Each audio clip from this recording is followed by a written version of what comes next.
오빠, 60년을 함께 산 남편이 바로 옆에 있는데 그녀는 그를 알아보지 못했습니다.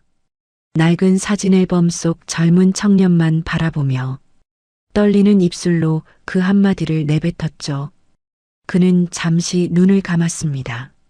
마치 오래된 기억을 붙잡으려는 사람처럼 미세하게 주름진 손등이 떨리고 있었죠.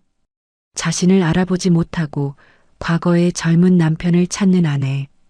대체 이 두 사람의 가슴 아픈 사연에는 무슨 일이 있었던 걸까요? 이 깊은 사랑과 헌신의 이야기가 궁금하시다면 구독과 좋아요 한번 눌러주세요. 이야기를 듣고 계신 모든 분들의 가정에 따뜻한 사랑과 행운이 함께하길 바랍니다. 그럼 지금부터 이 가슴 뭉클한 사연을 시작하겠습니다. 안녕하세요. 저는 김만식이라고 합니다. 올해 82이 됐어요. 평생 농사만 지으며 살았습니다. 손은 거칠고 말주변도 없고 그냥 흙 묻은 손으로 밥 먹고 사는 게 전부였던 사람이죠. 아내 순자를 만난 건 22살 때였습니다. 동네 우물가에서 처음 봤어요. 해가 뉘엿뉘엿 질 무렵이었는데 물동이 이고 가는 뒷모습이 참 예뻤습니다. 그때부터 60년을 함께 살았어요. 자식 셋 낳고 손주도 보고 별거 없이 그냥 그렇게 살았습니다. 그러니까 처음 이상하다 싶었던 게 한 2년 전쯤이었을 겁니다. 어느 날 순자가 빨간 목도리를 들고 물었어요. 여보, 이거 언제 샀어? 그애 겨울에 직접 사다 준 건데 기억을 못하는 거예요. 그때는 그냥 웃어넘겼습니다. 나이 들면 다 그런 거지 했죠. 근데 그런 일이 점점 잦아졌어요. 결혼기념일을 헷갈리고 아침에 밥을 먹었는지 안 먹었는지 물어보고 가습을 끄는 것도 자꾸 잊어버렸습니다. 하루는 순자가 약국에 갔다가 1시간이 넘도록 안 돌아왔어요. 걱정이 돼서 나가봤더니 동네 어귀에 멈춰 서 있더군요. 두리번 주변을 살피면서 어디로 가야 할지 모르는 표정이었습니다. 순자야, 왜 거기 서 있어? 집이 어디더라? 그 말을 듣는 순간 가슴이 철렁 내려앉았습니다. 60년 넘게 살던 동네인데 집을 못 찾겠다니요. 그 순간 가슴 한쪽이 조용히 내려앉는 소리를 들은 것 같았습니다. 저는 이대로는 안 되겠다 싶었지만 애써 괜찮은 척 넘기던 때였습니다. 그러던 중 손녀 소연이가 방학 때 놀러 왔을 때였습니다. 소연이는 어릴 때부터 할머니를 잘 따랐어요. 순자도 소연이만 보면 얼굴이 환해지곤 했죠. 근데 그날 순자가 소연이를 보더니 물었습니다. 얘가 누구야? 소연이가 웃으면서 대답했어요. 할머니, 저 소연이요, 소연이. 소연이? 소연이가 누구야? 소연이 얼굴이 굳어지는 게 보였습니다. 그 애가 할머니 손을 잡고 몇 번이고 말했어요. 할머니, 저 소연이요, 손녀 소연이. 순자는 고개를 갸웃하더니 어색하게 웃기만 했습니다. 그날 밤 소연이가 저한테 물었습니다. 할아버지, 할머니 왜 그래요? 저는 대답을 못했어요. 그냥 소연이 머리를 쓰다듬어 줬습니다. 사실 저도 몰랐거든요. 이게 뭔지, 얼마나 심각한 건지. 그때는 정말 몰랐습니다. 나는 안 아파. 내가 왜 미친 사람처럼 병원에 가. 순자가 목청껏 소리를 질렀습니다. 평생 조용하고 착하기만 했던 사람이 갑자기 저러니 저도 당황스러웠죠. 당신이 나를 이상한 사람 만드는 거지. 그 말이 가슴에 비수처럼 꽂혔습니다. 하지만 저는 아무 말도 못했어요. 자신의 병을 인정하고 싶지 않은 그 마음이 얼마나 무섭고 외로울까 싶어서요. 저는 그냥 순자 손만 꼭 잡았습니다. 사실 저는 도저히 안 되겠다 싶어서 서울에 있는 큰 병원에 가보기로 결심했던 겁니다. 아들, 딸들에게는 걱정할까봐 말도 안 했죠. 며칠을 달래고 또 달랬습니다. 순자야, 그냥 건강검진이야. 나이 들면 다 하는 거야. 그렇게 거짓말을 하면서요. 결국 겨우 병원 문턱을 넘었습니다. 병원은 크고 복잡했습니다. 순자는 낯선 곳이 무서운지 제 팔을 꼭 붙잡고 놓지 않았어요. 여러 가지 검사를 받았습니다. 이름도 어려운 검사들이었죠. 순자는 검사받는 내내 불안한 눈으로 저를 찾았습니다. 결과를 기다리는 동안 병원 복도 의자에 나란히 앉아 있었어요. 순자가 조용히 물었습니다. 여보, 나 많이 아픈 거야? 저는 웃으면서 대답했습니다. 아니야, 그냥 확인하는 거야. 그때는 정말 그렇게 믿고 싶었습니다. 의사 선생님이 저를 따로 부르셨습니다. 순자는 간호사와 함께 밖에서 기다리고 있었죠. 보호자분, 앉으세요. 의사 선생님 표정이 무거웠습니다. 저는 그 순간 알았어요. 좋은 소식이 아니라는 걸. 검사 결과는 중증 치매입니다. 중증 치매. 그 단어가 머릿속을 하얗게 만들었습니다. 의사 선생님이 조심스럽게 말을 이었습니다. 이미 상당히 진행된 상태입니다. 앞으로 기억이 더 빠르게 흐려질 수 있어요. 마음의 준비를 하셔야 합니다. 저는 아무 말도 못했습니다. 그냥 멍하니 앉아 있었어요. 완치는 어렵지만 약물 치료로 진행을 늦출 수는 있습니다. 매일 꼭 약을 드시게 해주세요. 그게 지금으로선 최선입니다. 의사 선생님이 처방전을 건네주셨습니다. 저는 그 종이를 꼭 쥐었어요. 이게 순자를 지킬 수 있는 유일한 방법이라면 무슨 일이 있어도 해야겠다고 생각했습니다. 진료실을 나왔을 때 순자가 환하게 웃으며 물었습니다. 여보, 나 괜찮대? 저는 웃었습니다. 웃어야 했으니까요. 응, 괜찮대. 그냥 영양제 먹으면 된대. 순자가 안심한 표정을 지었습니다. 그 얼굴을 보는데 눈물이 날 것 같았어요. 병원 복도를 걸어 나오면서 저는 순자 손을 꼭 잡았습니다. 이 손을 놓으면 안 될 것 같았거든요.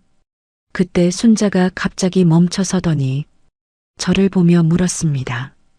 저기 아저씨, 우리 어디 가는 거예요? 아저씨.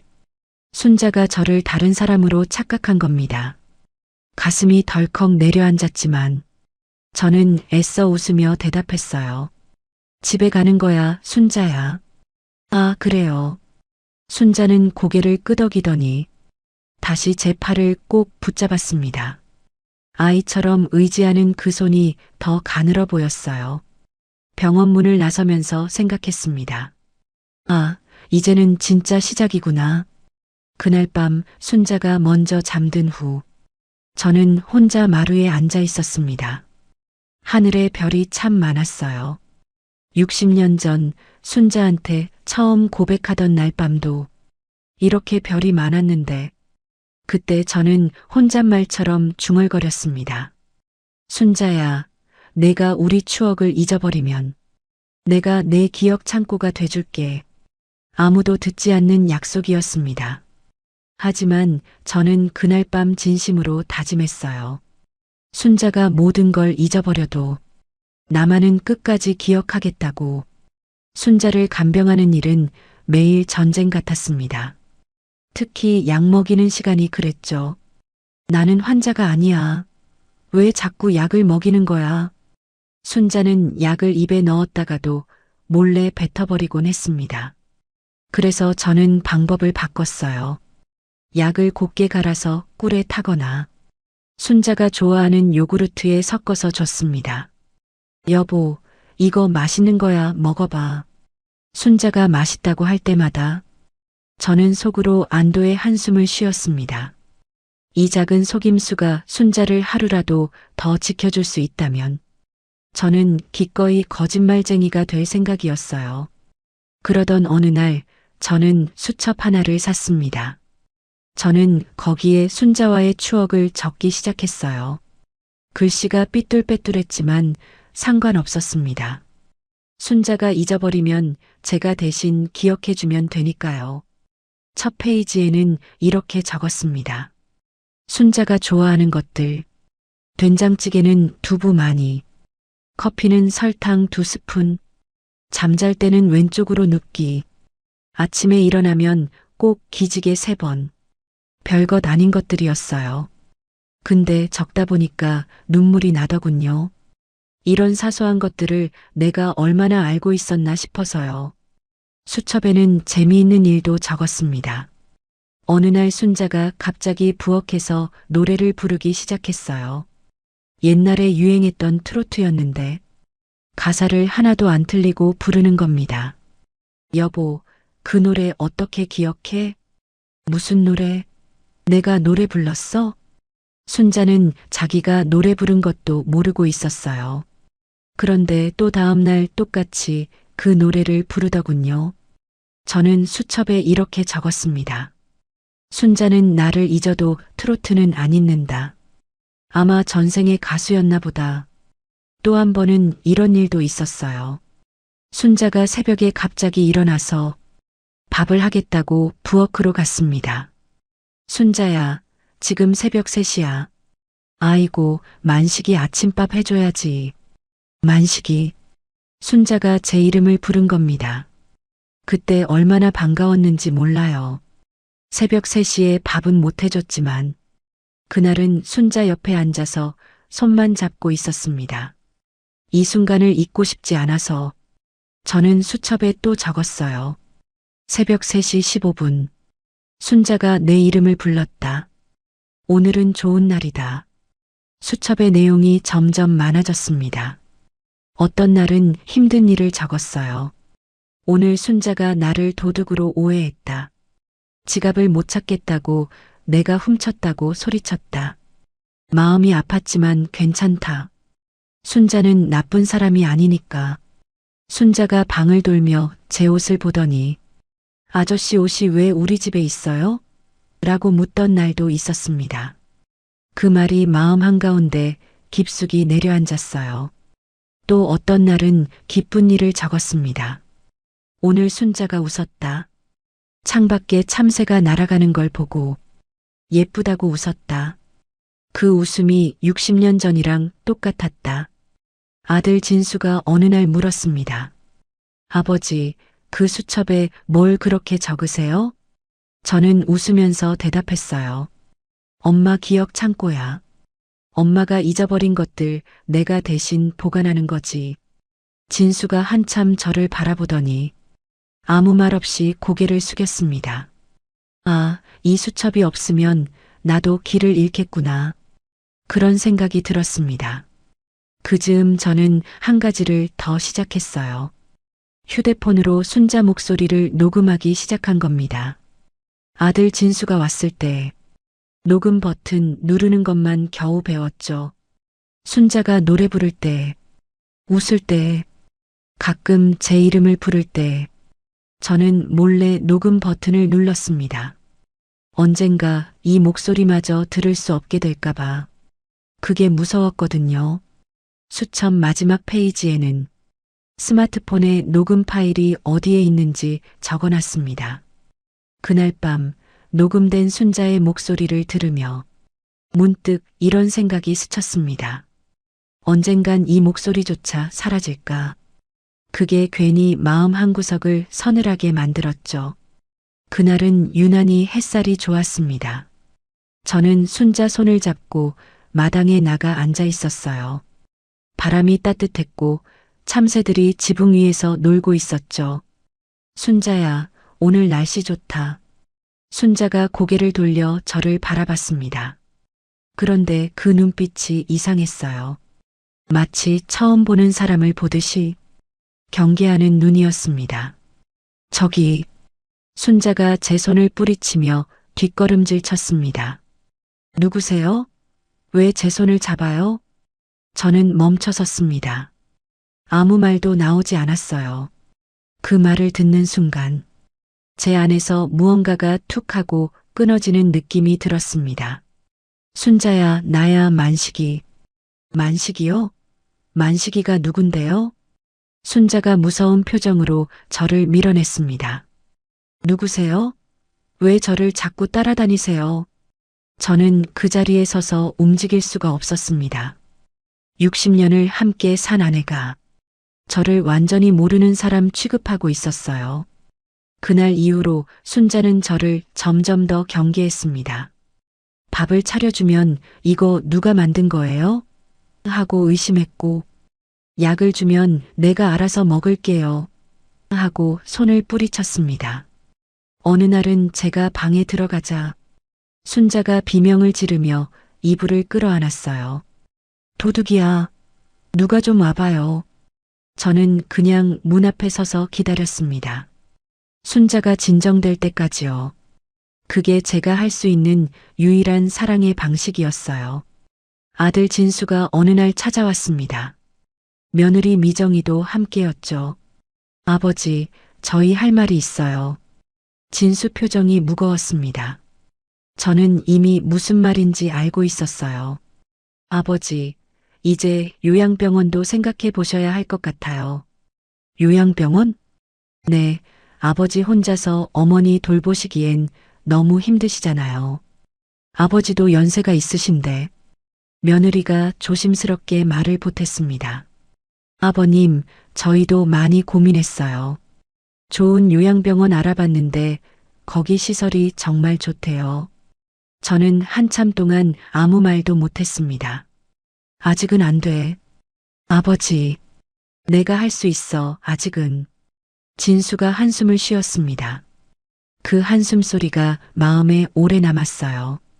동네 약국에 갔을 때였습니다. 약국 아주머니가 저를 보더니 안쓰러운 표정을 지었어요. 어르신, 요즘 많이 힘드시죠? 아, 네 뭐, 괜찮습니다. 어제 순자 씨가 혼자 여기까지 오셨더라고요. 저를 못 알아보시더라고요. 아주머니가 조심스럽게 말을 이었습니다. 30년 넘게 단골이셨는데 제 이름도 기억 못 하시더라고요. 저는 그냥 고개만 끄덕였습니다. 무슨 말을 해야 할지 몰랐어요. 남이 말해주니 더 아픈 법이더군요. 집에 돌아오니 순자가 마당에 앉아 있었습니다. 무언가 멍하니 바라보고 있었죠. 저는 조용히 옆에 앉았습니다. 순자가 고개를 돌려 저를 봤어요. 저기 아저씨, 여기 왜 앉아요? 그냥 같이 앉아 있으려고. 순자가 하늘을 바라봤습니다. 저도 같이 바라봤어요. 해가 지고 있었습니다. 하늘이 주황색으로 물들어가고 있었죠.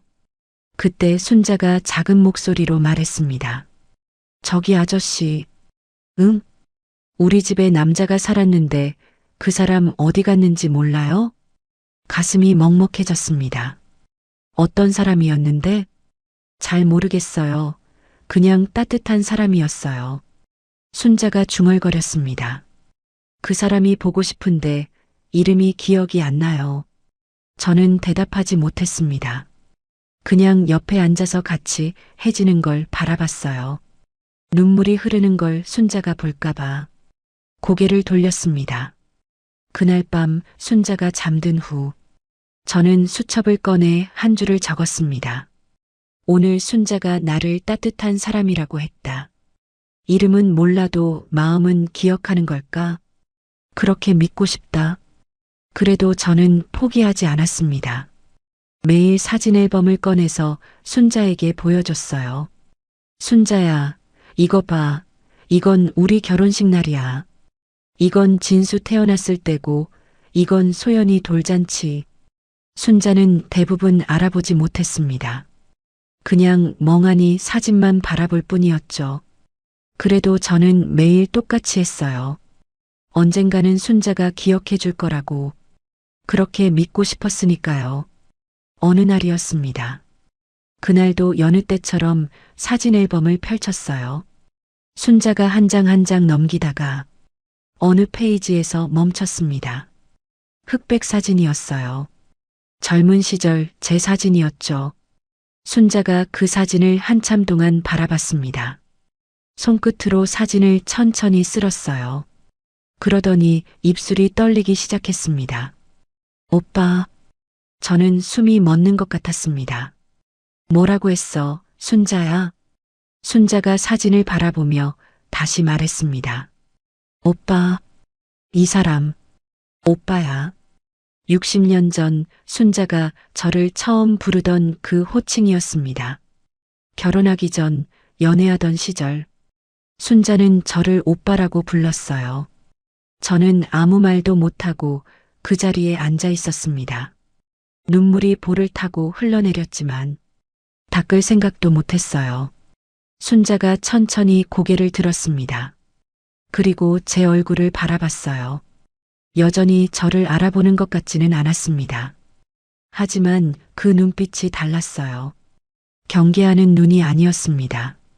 순자가 제 손등 위에 자기 손을 올렸습니다. 그리고 천천히 토닥토닥 두드렸어요.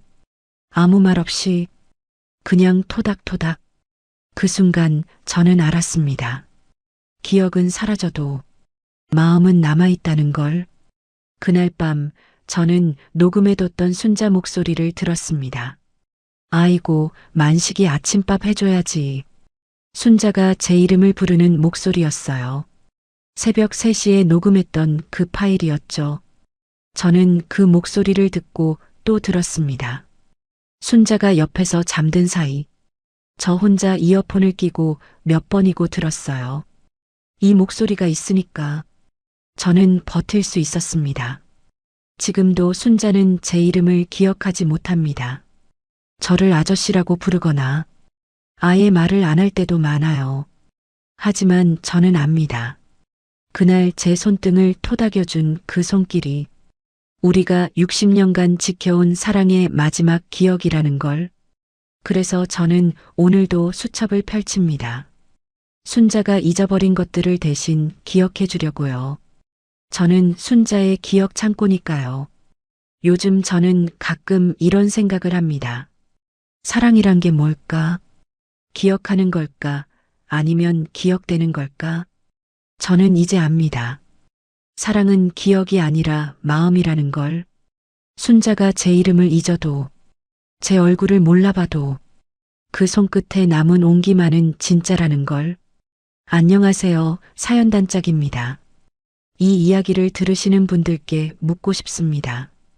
여러분 곁에도 말없이 당신을 기억해주는 사람이 있지 않으신가요?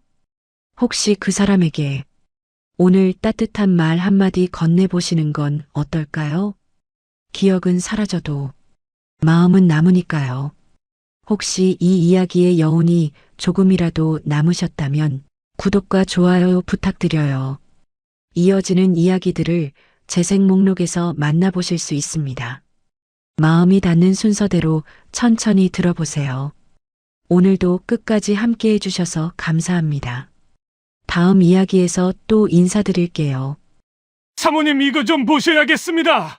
정원사의 목소리가 가늘게 떨렸다. 그의 손엔 녹슨 철제 상자가 들려 있었다. 감나무 아래 오래전 누군가 묻어둔 그것. 거실 창가에 서 있던 여자가 천천히 고개를 돌렸다. 상자를 보는 순간 그녀의 얼굴이 하얗게 질렸다.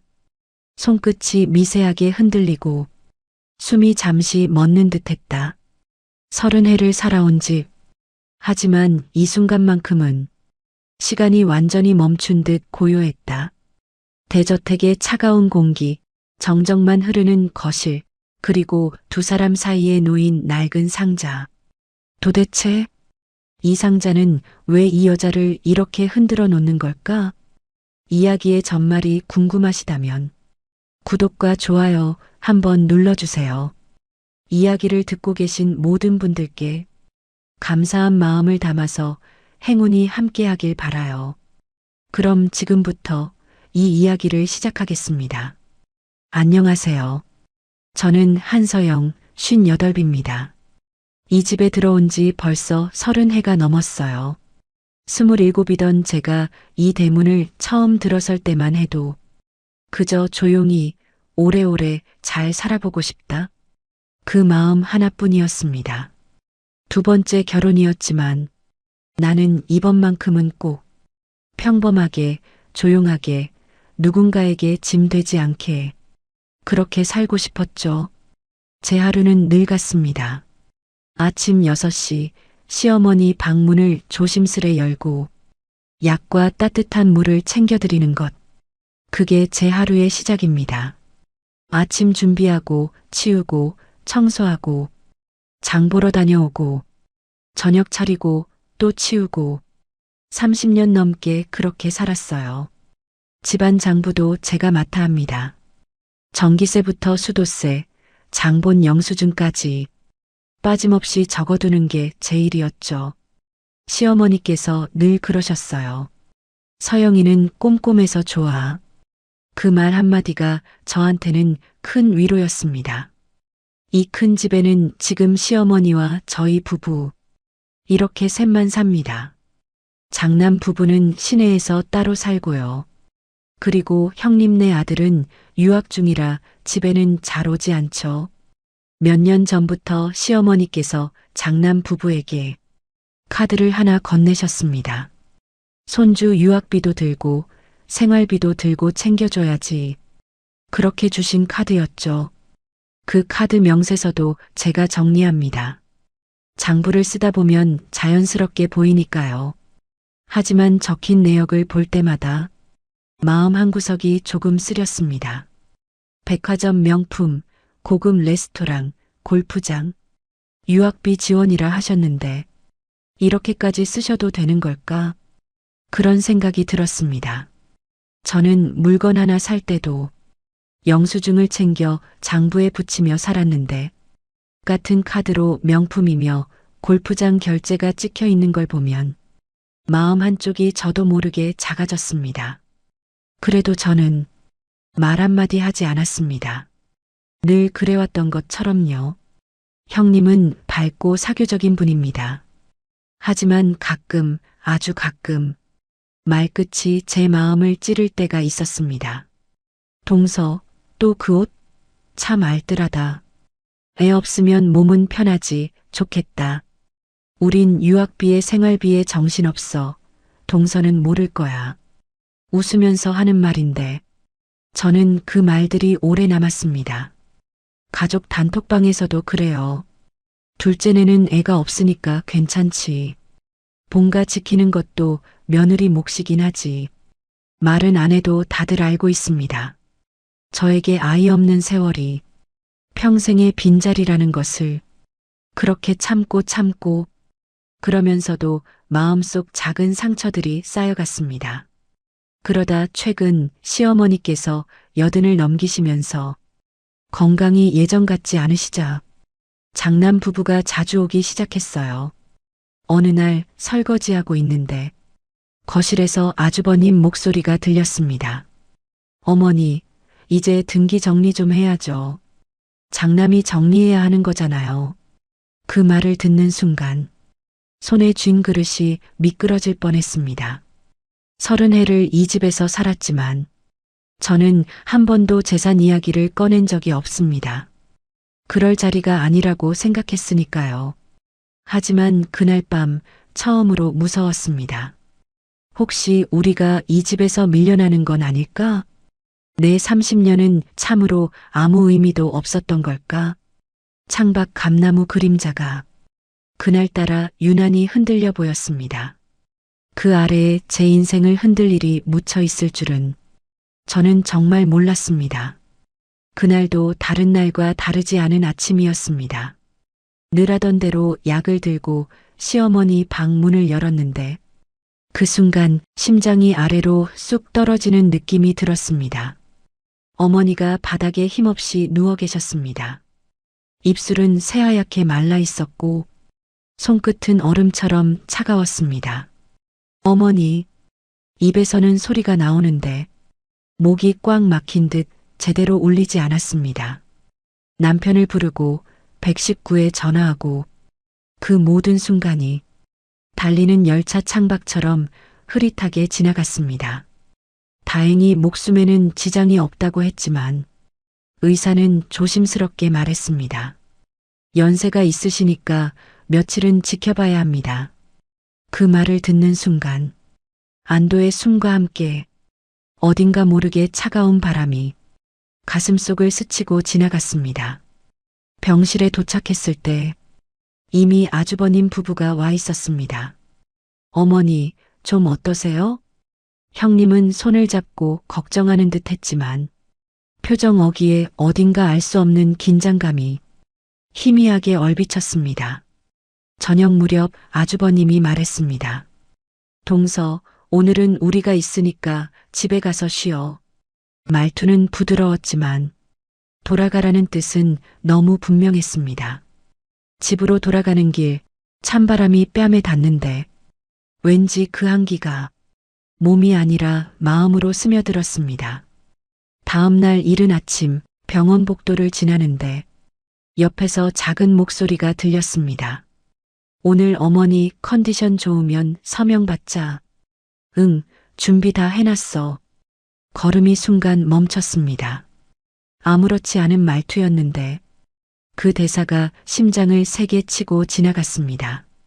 병실에 들어가 보니 어머니 곁 테이블 위에 보지 못했던 서류들이 놓여 있었습니다. 흰 종이 위에 다소 딱딱한 글자들, 종이의 결도, 잉크색도 익숙한 우리 집 문서 달랐습니다. 잠시 후 아주버님이 들어오더니 말했습니다. 동서, 잠깐만 밖에서 기다려줄래? 어머니와 얘기 좀 해야 해. 저는 이유를 물어보고 싶었지만 입술이 굳은 듯 움직이지 않았습니다. 조용히 병실을 나섰습니다. 문이 완전히 닫히지 않아 틈 사이로 목소리가 흘러나왔습니다. 어머니, 이거 그냥 사인만 하시면 돼요. 장남이 정리해야죠. 이제는요. 손끝이 차갑게 식어갔습니다. 왜 나는 밖으로 내보내졌을까? 무슨 서류일까? 생각이 깊어질수록 마음은 더 불안해졌습니다. 1시간 뒤 다시 들어갔을 때 어머니는 지쳐 보였고 서류는 여전히 테이블 위에 놓여 있었습니다. 물을 들이려 가볍게 손을 뻗다가 서류의 제목이 눈에 들어왔습니다. 유언장 작성 동의서, 재산 상속 계약서 초안. 그 순간 가슴이 움켜쥐어진 듯 답답해졌습니다. 30년 동안 장부를 써온 저는 종이의 결도, 잉크색도 제가 늘 보아오던 우리 집 서류들과는 조금 달라 보였습니다. 특히 도장의 붉은 잉크가 지나치게 또렷해 제 눈에는 어딘가 너무 새로워 보였습니다. 시어머니 글씨라고 하기엔 회계 힘이 이상하리만큼 일정했고요. 마치 누군가가 만들어 놓은 것처럼. 그래도 저는 아무 말도 하지 않았습니다. 혹시 내가 잘못 본 걸까 스스로를 다독이며 조용히 숨만 들이켰습니다. 며칠 뒤 어머니가 퇴원하신 날 밤이었습니다. 잠이 오지 않아 창가에 서서 밖을 내다보는데 정원 쪽에서 묘한 움직임이 눈에 들어왔습니다. 감나무 아래 어둠 속에서 누군가가 삽 같은 것을 들고 서 있었습니다. 희미한 실루엣이 감나무 그림자 아래에서 묵직하게 그리고 반복해서 땅을 파고 있었습니다. 저는 창가 앞에 서서 마치 누군가가 등을 붙잡아 멈춰 세운 사람처럼 숨도 마음대로 내쉬지 못한 채 발끝 하나 움직일 수 없었습니다. 잠시 뒤 그 사람은 흙을 조심스레 다듬는 듯한 마지막 동작을 남기고 아무 흔적도 남기지 않은 듯 어둠 속으로 사라졌습니다. 누구였을까? 왜 하필 감나무 아래일까? 등줄기에서 서늘한 기운이 천천히, 아주 천천히 흘러내렸습니다. 다음 날 아침 정원사 오필수 씨가 오자 저는 최대한 아무렇지 않게 말했습니다. 필수 씨, 감나무 뿌리 좀 봐줄래요? 어젯밤 바람이 세서. 잠시 후 필수 씨의 목소리가 낮게 떨렸습니다. 사모님, 여기 흙이 누가 최근에 판 것 같습니다. 금방 덮은 흔적도 있어요. 저는 그 자리에서 무릎을 굽혀 직접 흙을 만졌습니다. 따뜻해야 할 아침 흙이 왠지 차갑고 거칠게 느껴졌습니다. 정말 무엇인가가 묻힌 걸까? 혹은 누군가 꺼낸 걸까? 확실한 건 하나였습니다. 이 집에서 보이지 않는 움직임이 시작됐다는 것. 그리고 그 움직임이 우리 부부를 향하고 있다는 불길한 느낌이 온몸을 감쌌습니다. 그날 이후 저는 밤마다 감나무를 지켜보았습니다.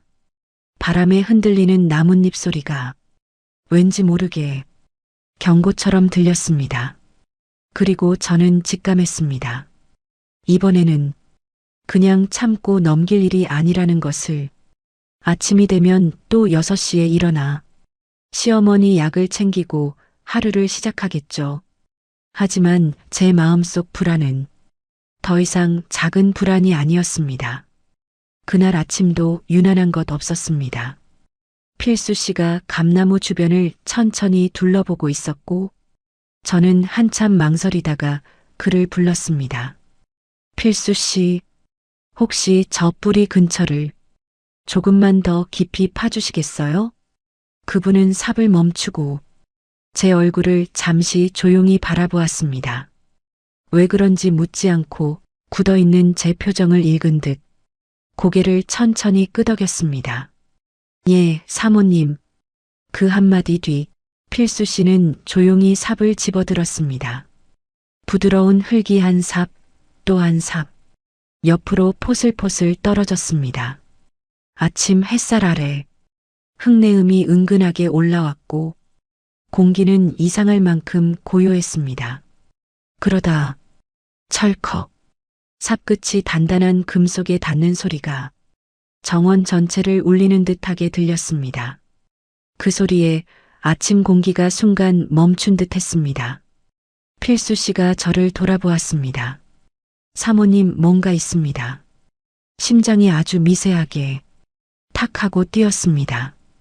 우리는 손으로 흙을 어루만지며 조심스럽게 파냈습니다. 그리고 마침내 오래된 녹빛이 번지는 철제 상자 하나가 모습을 드러냈습니다. 세월이 달라붙은 듯 묵직한 숨결을 품은 상자였습니다. 필수 씨가 상자를 들어 올려 제게 조용히 건넸습니다. 손에 닿는 순간 차갑고 무거운 쇠의 감촉이 손바닥 깊숙이 스며들었습니다. 세월의 무게인지 아니면 제 마음의 무게인지 분간이 되지 않았습니다. 손잡이는 녹으로 거칠었고 자물쇠는 반쯤 스스로 벌어진 채 힘없이 흔들리고 있었습니다. 숨을 길게 들이마신 뒤 저는 조심스럽게 뚜껑을 열었습니다. 안에는 오래된 서류들이 꽉 차서 누워 있었습니다. 누렇게 바랜 종이, 모서리가 부서진 봉투, 여러 번 접힌 자국. 손끝으로 종이를 들어 올리자 바스락 마른 잎 같은 소리가 조용히 났습니다. 첫 장을 펼쳤습니다. 토지 매매 계약서. 날짜는 15년 전. 시어머니의 이름, 도장이 또렷하게 찍혀 있었습니다. 하지만 저는 이 문서를 본 적이 없었습니다. 전기세부터 장보기 영수증까지 30년 넘게 제가 기록해 왔는데 어디에도 이런 내역은 없었습니다. 다음 서류는 재산분할 협의서 초안. 10년 전 날짜. 이번에는 확실히 알 수 있었습니다. 필체, 회계 힘, 글자의 높낮이. 그건 분명 제가 30년 동안 지켜보아온 시어머니 글씨였습니다. 그 순간 온몸에 전기가 흐르는 것 같았습니다. 이건 진짜였습니다. 그 뒤로도 서류 한 장 한 장을 넘길 때마다 퍼즐 조각처럼 뭔가가 맞물려 가기 시작했습니다. 숨이 조금씩 차오르며 손끝이 뜨거워졌습니다. 그리고 작은 봉투 하나가 눈에 띄었습니다. 서영이에게 제 이름이 적혀 있었습니다. 손이 멈추었고 한참을 그 봉투만 바라봤습니다. 봉투를 열었습니다. 시어머니의 글씨가 단정히 앉아 있었습니다. 서영아, 이 편지를 내가 보고 있다면 이미 무슨 일이 생긴 뒤일 거다. 글자가 하나씩 눈에 들어오는 순간 눈가가 저릿하게 뜨거워졌습니다. 너는 30년을 조심조심 참고 살아주었구나. 그동안 내가 한 일 나는 다 알고 있었다. 종이를 들고 있는 손이 스스로 떨렸습니다. 상자 맨 아래를 보아라. 거기에 있는 게 진짜다. 저는 숨을 고르고 상자 바닥을 더듬었습니다. 그곳에는 묵직한 봉투 하나가 들어 있었습니다. 봉인은 깨지지 않은 채 시어머니 도장이 선명히 찍혀 있었습니다. 봉투를 열었습니다. 안에는 공증된 문서 한 장, 부동산 증여 계약서, 수령인 한서영, 제 이름이 선명하게 적혀 있었습니다. 날짜는 5년 전, 공증 완료. 하지만 저는 단 한 번도 이 사실을 들은 적이 없었습니다. 시어머니께서 혼자서 진행하신 일이었습니다. 심장 깊은 곳까지 따뜻하면서도 아릿한 무언가가 천천히 내려앉았습니다. 상자 한 구석에서 다른 서류 묶음이 나왔습니다.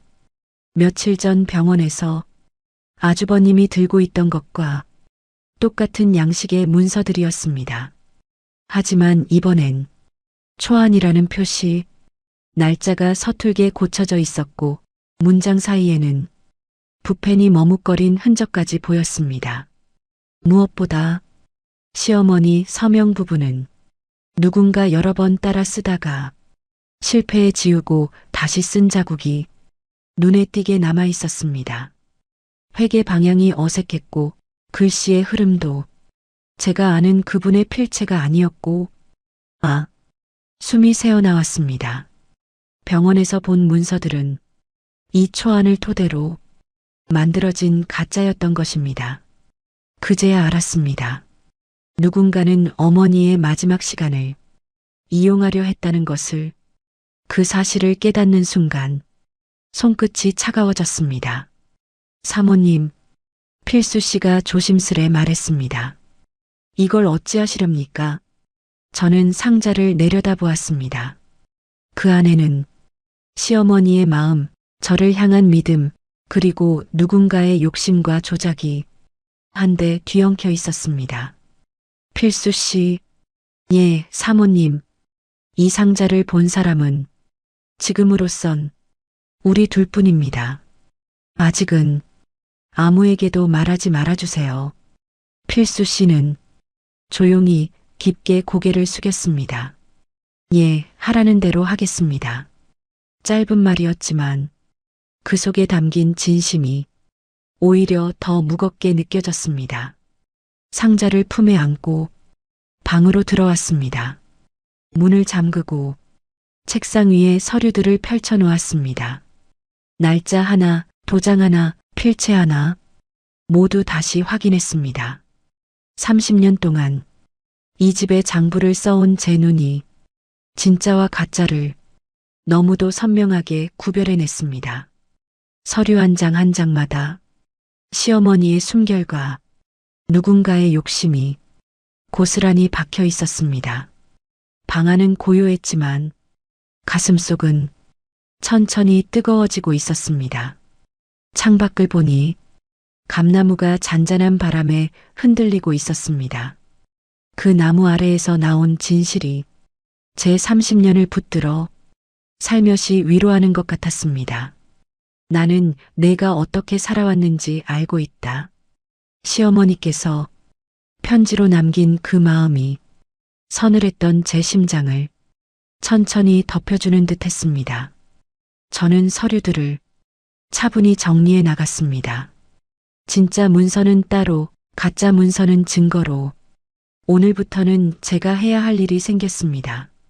더 이상 작아지지 않고 30년을 들여쌓은 제 자리를 지키기로 조용히 마음을 다졌습니다. 상자를 서랍 깊숙이 넣으며 조용히 중얼거렸습니다. 어머니, 저는 아주 조용히 중얼거렸습니다. 이제는 제가 지킬게요.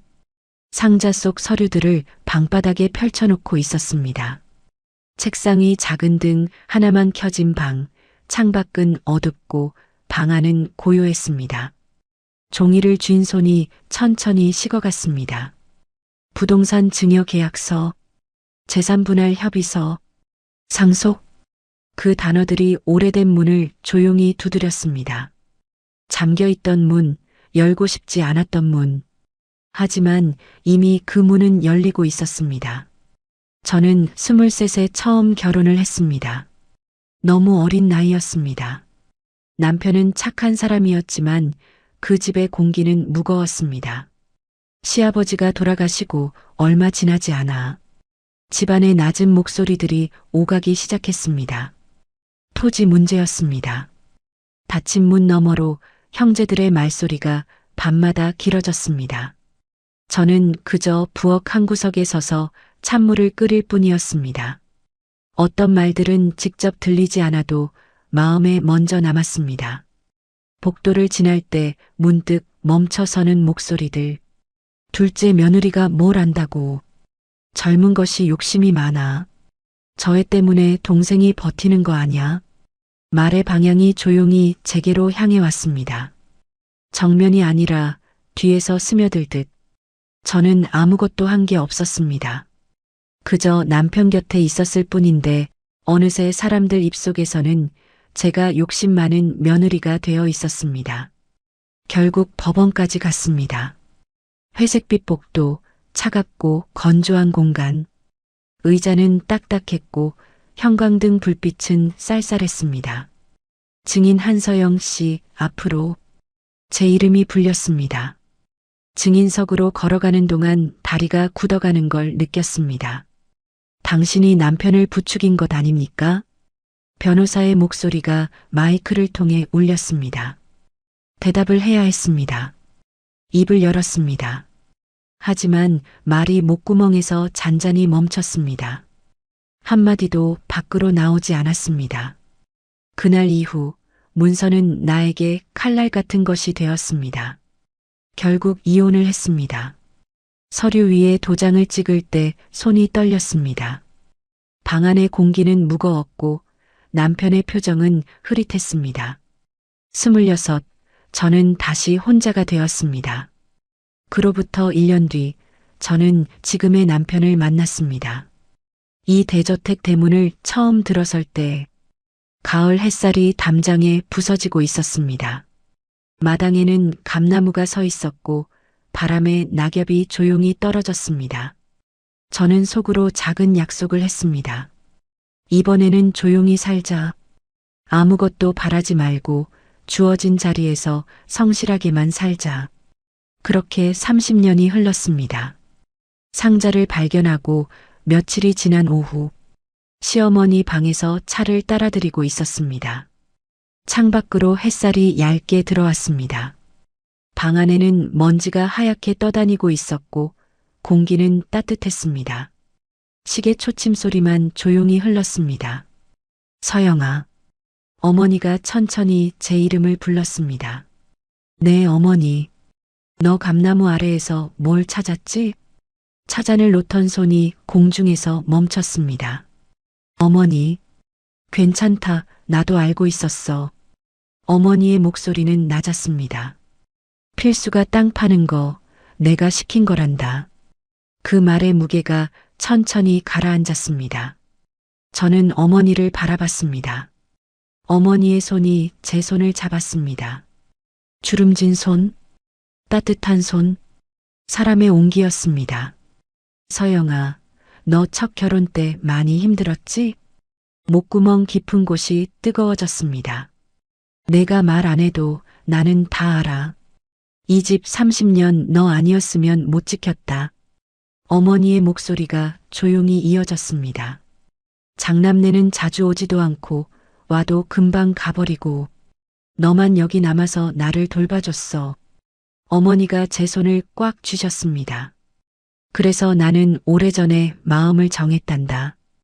이 집은 내 것이기도 하다고. 햇살이 창틀에 걸려 방 안이 더 밝아졌습니다. 상자 속 문서들 다 봤지? 네.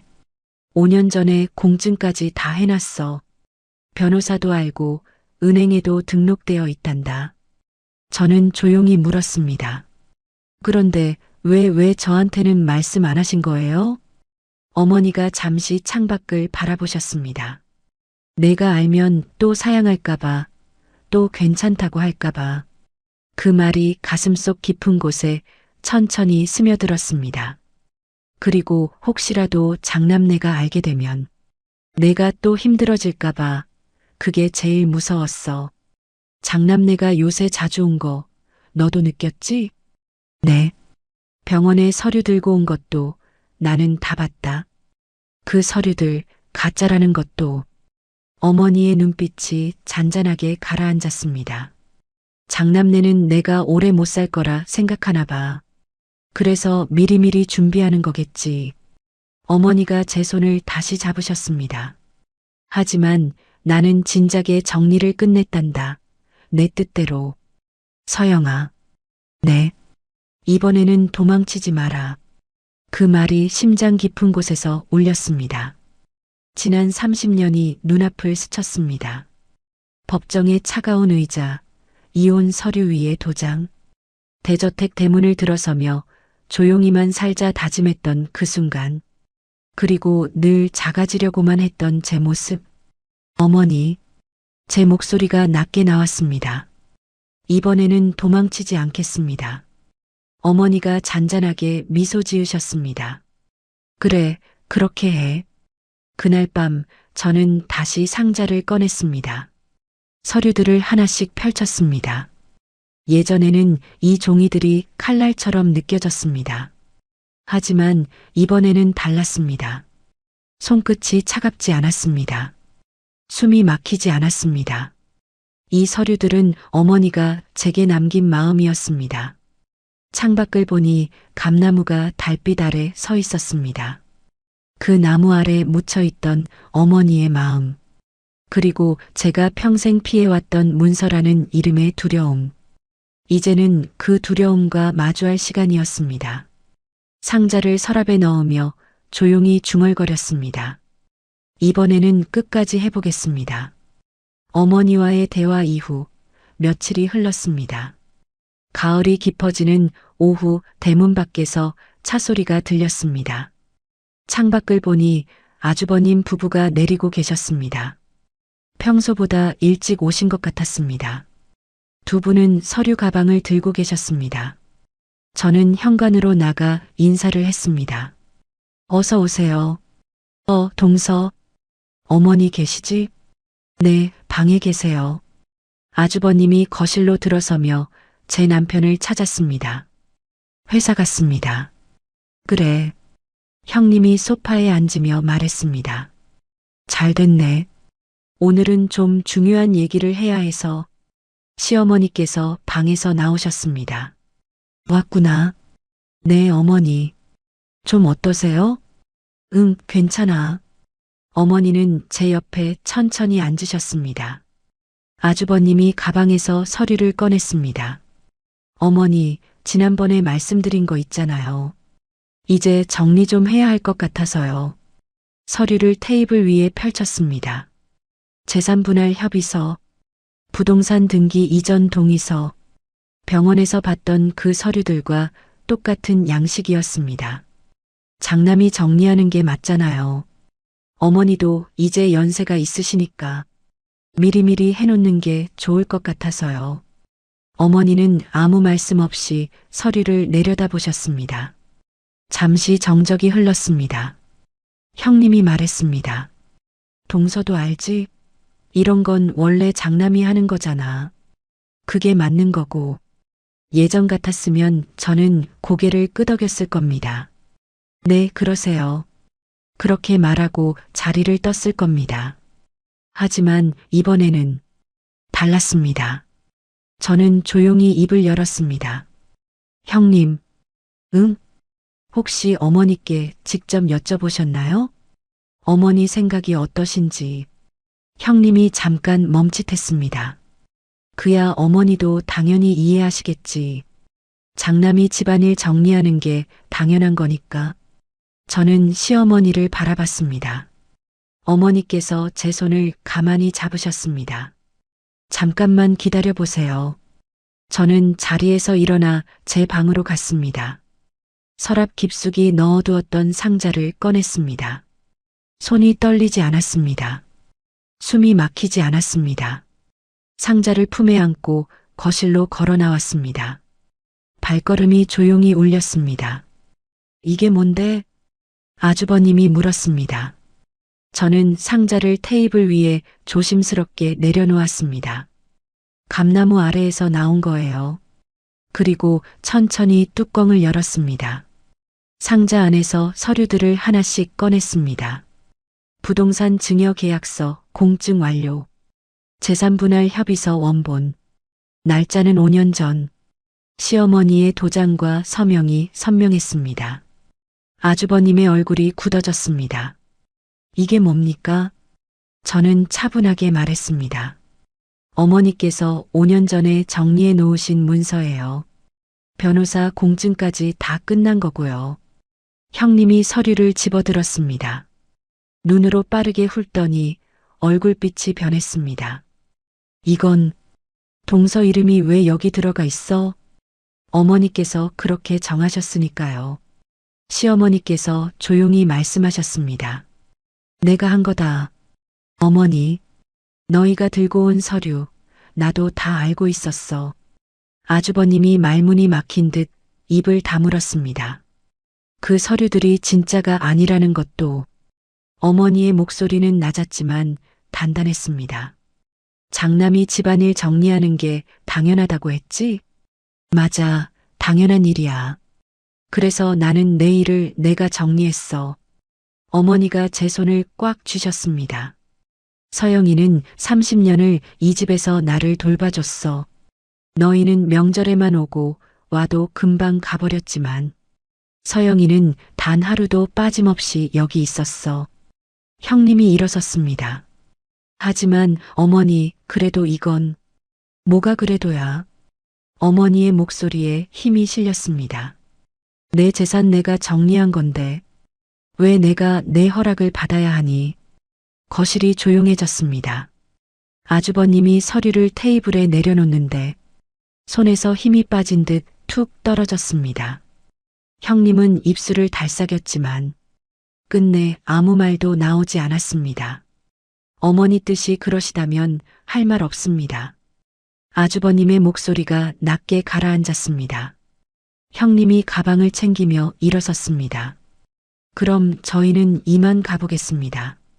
두 분은 서류를 챙기지 않은 채 조용히 뒷모습만 남기고 나가셨습니다. 대문이 닫히는 소리가 들렸습니다. 거실에 어머니와 저 둘만 남았습니다. 창밖으로 햇살이 비스듬히 들어왔습니다. 먼지가 햇살 속에서 천천히 떠다녔습니다. 어머니가 제 손을 놓지 않고 계셨습니다. 서영아, 네 어머니. 떨렸지?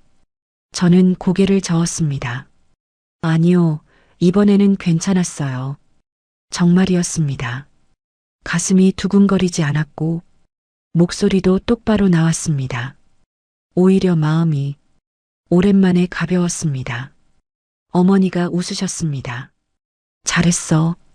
그 한마디가 따뜻하게 가슴에 스며들었습니다. 저는 창밖 감나무를 바라봤습니다. 가을 햇살 아래 잎이 흔들리고 있었습니다. 그 나무 아래 묻혀있던 진실, 어머니가 남겨주신 마음, 그리고 제가 용기 내어 꺼낸 목소리, 모든 것이 조용히 자리를 찾아가고 있었습니다. 저는 이 집에서 30년을 살았습니다. 늘 작아지려고 했고, 늘 뒤로 물러서려고 했습니다. 재산이나 상속 같은 말, 입 밖에 내는 것조차 두려웠습니다. 첫 결혼의 상처가 저를 그렇게 만들었습니다. 하지만 시어머니께서 제게 보여주셨습니다. 당당하게 제 자리를 지키는 것이 욕심이 아니라는 걸, 제가 받을 수 있는 것을 받아도 된다는 걸. 그날 저녁 남편이 퇴근했습니다. 오늘 형님네 오셨다며? 네. 무슨 일이었어? 저는 남편에게 오늘 있었던 일을 들려주었습니다. 남편은 한참 아무 말 없이 듣더니 조용히 제 손을 잡았습니다. 고생했어. 아니에요. 고생 많았어, 서영아. 남편의 손이 따뜻했습니다. 30년을 함께 살아온 사람의 온기였습니다. 며칠 후 정원사 오필수 씨가 왔습니다. 감나무 아래 흙을 다시 고르게 다지고 계셨습니다. 필수 씨, 네, 사모님. 고맙습니다. 그동안. 필수 씨가 잠시 손을 멈추고 고개를 들었습니다. 제가 뭐려? 다요, 지켜봐 주시고 도와주셔서. 필수 씨가 빙그레 웃었습니다. 사모님, 앞으로도 이 나무 잘 가꿀게요. 네, 부탁드립니다. 감나무 잎이 바람에 살랑살랑 흔들렸습니다. 이제 그 나무는 제게 두려움이 아니라 용기를 주는 존재가 되었습니다. 어느 오후, 저는 거실 창가에 앉아 있었습니다.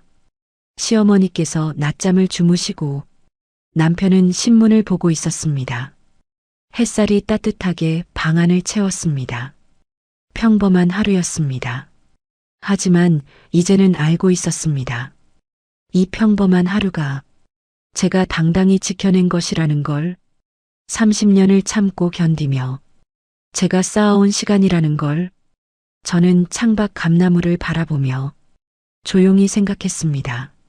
사람은 언제든 다시 시작할 수 있다고, 비록 늦더라도 용기를 낼 수 있다고, 그리고 당당히 제자리를 지킬 수 있다고. 안녕하세요, 사연단짝입니다. 오늘 사연 여러분이라면 어떤 선택을 하셨을까요? 오랜 시간 참고 견디며 산 사람의 마음을 어떻게 보셨을까요? 우리 주변에도 이런 이야기가 조용히 숨어 있는 건 아닐까요? 비슷한 경험이 있으시다면 댓글로 여러분 이야기도 들려주세요. 그 한 줄 누군가에겐 큰 힘이 될지 모릅니다. 이야기가 마음에 남으셨다면 구독과 좋아요 부탁드립니다. 끝까지 들어주셔서 감사합니다. 여러분의 하루가 따뜻하고 평온하길 바랍니다.